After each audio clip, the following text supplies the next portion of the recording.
Je m'appelle Marie-France Flaconnel et je suis accompagnant éducatif et social. Mon métier, ça consiste à accompagner les personnes tant dans les actes de la vie quotidienne, l'accompagnement aux courses, dans les démarches administratives. On accompagne les personnes âgées, on accompagne les familles, on accompagne les personnes porteurs de handicap et même on accompagne aussi les sans domicile fixe. Ça se passe l'accompagnement au domicile. Dans les démarches administratives, on a un transport, on emmène la personne vers les administrations.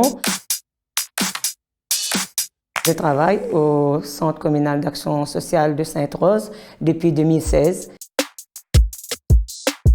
C'est être à l'écoute de la personne dans la bienveillance, retransmettre les informations à la directrice du CCS, transmettre les informations lors des réunions d'équipe, puisque toutes les informations sont importantes.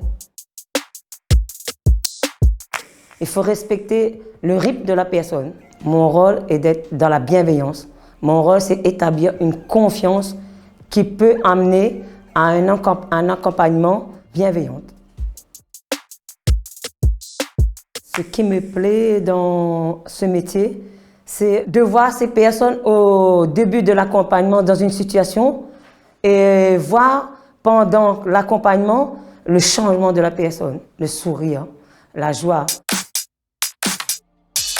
Très bon choix, puisque c'est un métier où on apprend tous les jours.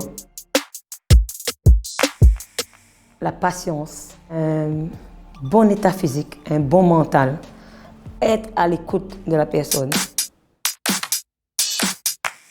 Non, ce n'est pas toujours simple, puisqu'il y a des situations où ça nous dépasse et c'est bien un travail d'équipe. Il faut savoir demander de l'aide, il faut savoir passer le relais.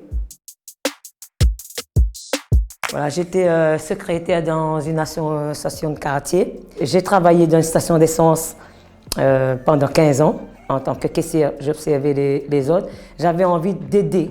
Et j'ai connu la formation DEAES, diplôme d'état accompagnant éducatif et social, en 2018. J'ai intégré la formation à l'IATS, d'où aujourd'hui ma fonction accompagnant éducatif et social. Oui, pour moi, oui. Au début, quand on commence, on peut espérer gagner le SMIC entre 1200 et 1300 euros.